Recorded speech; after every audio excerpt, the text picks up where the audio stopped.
This is Dr. Eric Potter from Sanctuary Functional Medicine, where we have been doing a series on long hauler COVID over the summer, as well as over the past year and a half, talking at different times about COVID-19, the little four-letter word that none of us want to think about and would like to go away as soon as possible. With that, we have been treating those patients with acute COVID, helping them, supporting them through that time, and seeing them recover.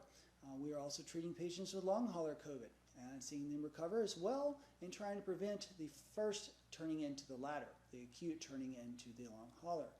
With that, we've been learning a lot and applying a lot of what we already knew to the new situation. One of those things is the fact that COVID-19, the spike protein, may very well be acting like a biotoxin. So if you have not been under our care for biotoxin illness, that is a chemical, a substance made in nature that can trigger a reaction in us of a chronic inflammatory response syndrome, CIRS, and it is something not synthetic, although there are some suspicions that synthetic chemicals can do that. This is mainly things like mold, Lyme bacteria and their toxins, Bartonella, triggering reactions known as cat scratch more commonly, toxic algae both in fresh and seawater. This can also, we have a few brown recluse spider bite patients who never quite were the same after those bites and have had chronic illness. Then there's some other unusual things where rattlesnake bites, don't see many of those are easily diagnosed. And also there are some fish in the tropics if you eat them.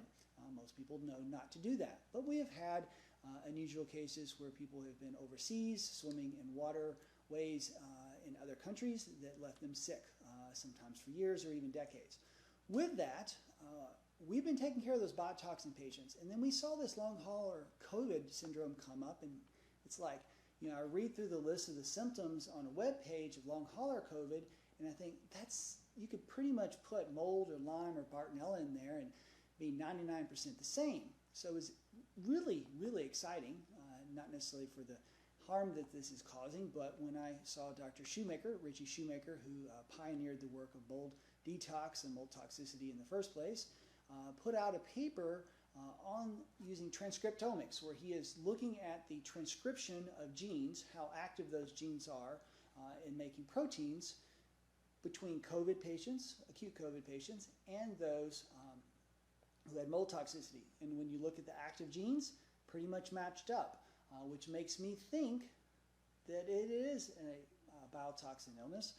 And when we combine that with the fact that our patients who kind of went ahead and got their labs a week or two after their COVID recovered, we have been seeing elevations in transforming growth factor beta 1, something we measure in a lot of our, well, all of our biotoxin patients at one time or another get that measurement, but have been finding that that's been elevated, waiting a few weeks till their symptoms got better and it goes away.